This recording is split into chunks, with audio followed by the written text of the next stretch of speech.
ದೇವರಾತ್ಮನು ತಾನೇ ಸಭೆಯಾದ ನಮ್ಗೆ ಕೊಟ್ಟಿರುವಂಥ ವಾಕ್ಯವನ್ನ ನಾವೆಲ್ಲರೂ ಓದಿಕೊಳ್ಳುವವರಾಗಿರೋಣ.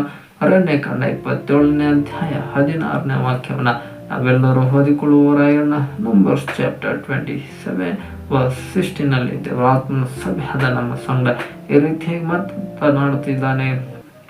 Let the Lord, the God of the spirits of all flesh, appoint a man over the congregation. Rangcho sho yong rotainte lingde shanghai remaining hangarin like kunglancho hong. Amen. Hallelujah. यहोवा जो सभी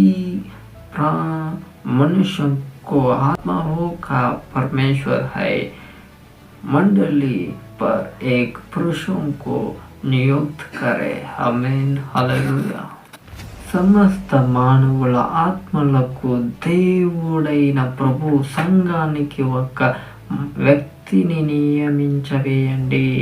ಆಮೇನ್. ಎಲ್ಲ ಮನುಷ್ಯರ ಆತ್ಮಗಳ ದೇವರೇ, ನಿನ್ನವರಾದ ಈ ಸಮೂಹದವರ ಮೇಲೆ ಒಬ್ಬ ಮನುಷ್ಯನನ್ನು ಇಡಲಿ ಎಂದು ದೇವರಾತ್ಮನು ವಿಶೇಷವಾಗಿ ಸಭೆಯಾದ ನಮ್ಮೆಲ್ಲರ ಸಂಗಡ ಎಂಥದ ಕ್ಷಣಗಳಲ್ಲಿ ದೇವರಾತ್ಮನು ಮಾತನಾಡ್ತಾ ಇದ್ದಾನೆ. ಆಮೇನ್. ಹಲ್ಲೆಲೂಯಾ. ಹಾಗಾದ್ರೆ ದೇವರಾತ್ಮನು ಈ ದಿನ ಸಭೆಯಾದ ನಮ್ಗೆ ಹೇಳ್ತಾ ಇರೋದು, ತನ್ನ ವಾಕ್ಯಗಳನ್ನು ಆತನ ಮುಂದೆ ಹೊರತು ಯಾರ್ಯಾರ ಮುಖಾಂತರವಾಗಿ ಆತನ ನಡೆಸ್ಕೋಬೇಕು. ಅದಕ್ಕಾಗಿ ದೇವರು ಒಬ್ಬೊಬ್ಬ ವ್ಯಕ್ತಿಗಳನ್ನು ಆಯ್ಕೆ ಮಾಡಿ ಅವರ ಮುಖಾಂತರವಾಗಿ ತನ್ನ ವಾಕ್ಯವನ್ನು ಆತನ ಮುಂದೆ ಹೊರಿಸ್ತಾ ಇದ್ದಾನೆ. ಆಮೇನ್. ಹಲ್ಲೆಲೂಯಾ. ನಾವು ಕಳೆದ ದಿನಗಳೆಲ್ಲ ನೋಡಿದ್ವಿ, ದೇವರು ಮೊಟ್ಟ ಮೊದಲನೇ ಬಾರಿಗೆ ದೇವರು ಮೋಶೆಯ ಮುಖಾಂತರವಾಗಿ ತನ್ನ ಸತ್ಯವೇದವನ್ನು ಬರೆಸಿದ್ದನು. ಆಮೇನ್. ಹಲ್ಲೆಲೂಯಾ. ಆದರೆ ಮೋಶೆ ಬರೆಯೋದಕ್ಕಿಂತ ಮುಂಚೆ ಯಾರು ಬರ್ತಿದ್ರು? ದಶಾಂಶಗಳನ್ನ ಯಾರು? ದೇವರು. ಆಮೇನ್. ಹಲ್ಲೆಲೂಯಾ. ಕರೆಕ್ಟಾಗಿ ಹೇಳಿದ್ರು. ಯಾರು? ದೇವ್ರೆ ಮೊಟ್ಟ ಮೊದಲು ಬೈಬಲ್ನ ಬರೆದಿದ್ದು, ಆಮೇಲೆ ದಶಾಂಶಗಳನ್ನ ಬರೆದಿದ್ದು, ಅದನ್ನ ದೇವರು ಮೋಶೆ ಕೊಟ್ಟಿದ್ದನು. ನಂತರ ದೇವರು ಮೋಶೆ ಮುಖಾಂತರವಾಗಿ ತನ್ನ ವಾಕ್ಯಗಳನ್ನು ಆತನು ಬರೆಯುವಂತೆ ಆತನಿಗೆ ಹೇಳ್ತಾನೆ.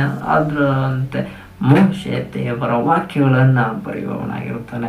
ಆಮೇನ್. ಹಲ್ಲೆಲೂಯಾ. ಹೀಗೆ ದೇವರ ವಾಕ್ಯವು ಬಂದ ಚರಿತ್ರೆಯ ಮುಖಾಂತರವಾಗಿ ದೇವರ ಯಾವ್ಯಾವ ರೀತಿಯೆಲ್ಲ ಮೋಶೆ ಸಂಗಡ ಇದ್ದನು, ಮೋಶೆ ಯಾವ ರೀತಿಯಲ್ಲಿ ದೇವರ ಒಟ್ಟಿಗೆ ಜೋಡಾಗಿ ನಡೆದನು ಎಂಬುದರ ಕುರಿತಾಗಿ ದೇವರ ಆತ್ಮನು ನಮ್ಮ ಸಂಗಡ ಈಗಾಗಲೇ ಮಾತನಾಡಿದ್ದಾನೆ. ಆಮೇಲೆ ನಾವು ಕಳೆದ ದಿನ ಮೋಶೆ ಕುರಿತಾಗಿ ಹೆಚ್ಚಾಗಿ ದೇವರಾತ್ಮನು ನಮ್ಮ ಸಂಗಡ ಮಾತನಾಡಿದ್ದಾನೆ. ಈ ದಿನ ದೇವರಾತ್ಮನು ನಮ್ಮ ಸಂಗಡ ಯೆಹೋಶುವನ ಕುರಿತಾಗಿ ದೇವರಾತ್ಮನು ಈ ವಾಕ್ಯಗಳ ಮುಖಾಂತರವಾಗಿ ಆತನು ಈ ದಿನ ಮಾತನಾಡ್ತಾ ಇದ್ದಾನೆ. ಆಮೇನ್. Hallelujah. Let the Lord, the God of all spirits of flesh, appoint a man over the congregation.